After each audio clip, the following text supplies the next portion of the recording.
And it's a good afternoon, everyone. Now, my name is Pete Ware. For those who might not know me, I present a blend of history and politics right here on YouTube. Special video, almost by request this one. Now, I'm also running in the local council elections in a borough of West London this coming May in 2026. Now, I won't claim to be an all-knowing expert, but believe you me, I have enough insight to offer some well-grounded and rounded opinions. Now, it's a bit of fear and genuine concern for our future generations that I speak today. We're going to look at the history and the contemporary.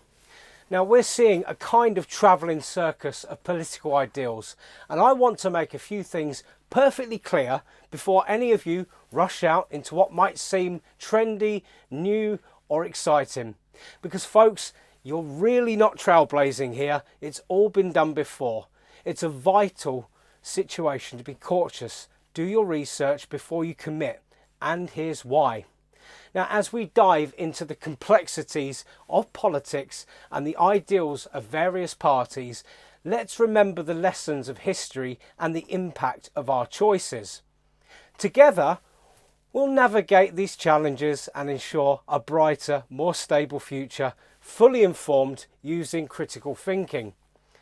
In the intricate landscape of modern politics, contradictions, alliances, they come together and they reveal deeper truths. Now, take Rachel Millward, a Green Party councillor who once championed open arms for all economical migrants and asylum seekers.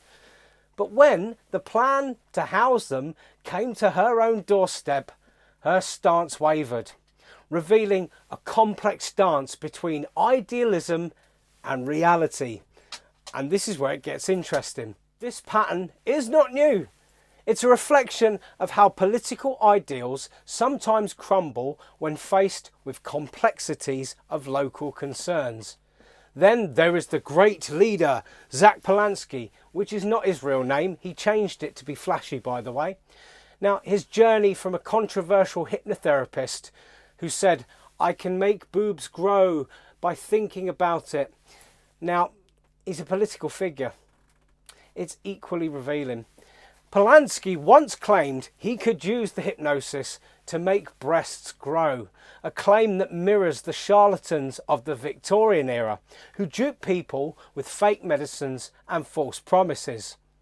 Just as those Victorian quacks exploited the vulnerable, Polanski's past raises questions about the integrity of those who lead us.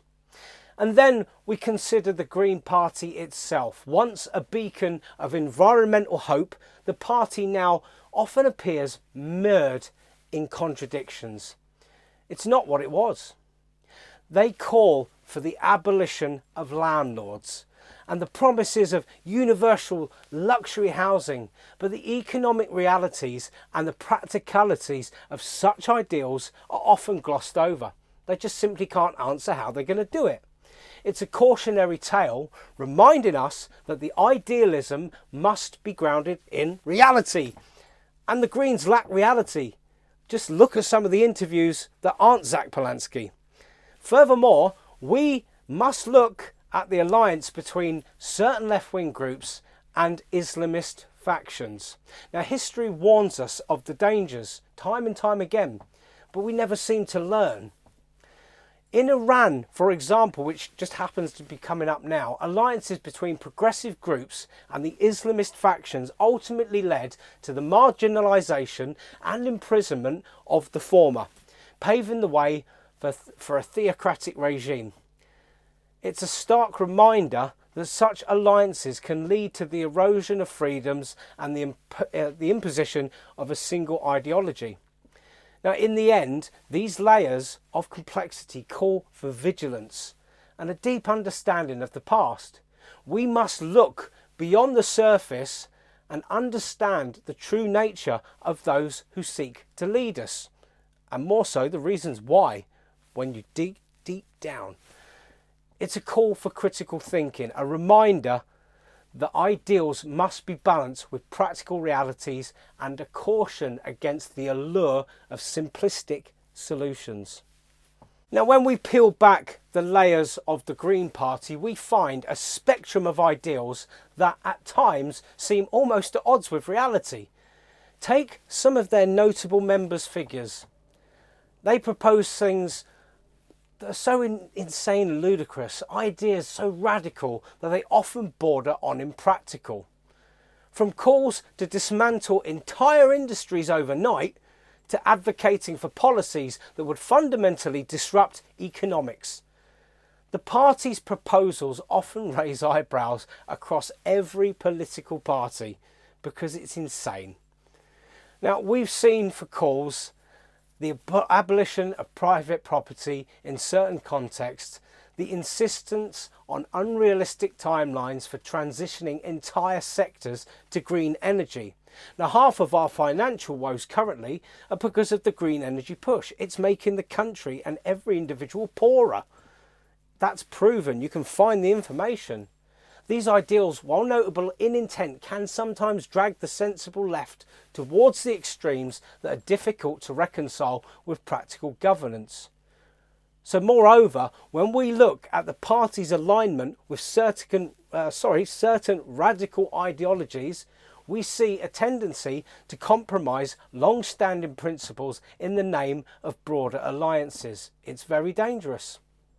This can lead to a dilution of the party's original environmental mission, turning it into a platform for more extreme positions that don't always serve the broader public interest. In essence, the Green Party, in its quest for a more sustainable future, sometimes veers into territory that can feel disconnected from practical and balanced policy making, which, especially now, is more vital than ever before. This in turn can drag the sensible left towards extremes, making it harder to find a balanced, pragmatic approach to policy. In the end, it's crucial to maintain a clear-eyed view of the party's direction and to ensure that the pursuit of the environmental goals doesn't come at the expense of balanced and practical governments. But the environmental stuff has vanished. When have you last heard them talk about it? Now, if you think Labour's policies are pushing the future into uncertainty, then the Green Party's ideals can be even more perilous. For the youth of today and tomorrow, the promises of a utopian future often come with a very heavy price. The dream of home ownership, building a family, having a job, of a stable, prosperous future becomes an illusion under the weight of their policies and beliefs. The Green Party often leans into ideals that, while appealing on the surface, are rooted in a kind of communism that history has shown us time and time again leads to ruin. Decade after decade, such ideals have resulted in economic collapse, famine, and the persecution of dissenters. The allure of these policies can be strong, especially to those who haven't lived through the consequences. But I know people that have in modern day Iran, and look at North Korea. We must remember the lessons of the past to build our futures. It's not just about being trendy or idealistic. It's about the very real consequences for future generations. Supporting these policies in the Green Party can mean sacrificing the stability and prosperity that young people deserve. It's a caution to look beyond the surface, to understand that while the ideals may sound beautiful, the reality can be harsh and unobtainable. In the end, the choice is clear. We must prioritise sensible, balanced policies that ensure a stable and prosperous future, rather than being swept away by the ideals in history that warns against us. Don't do it. Think sensibly. Good luck.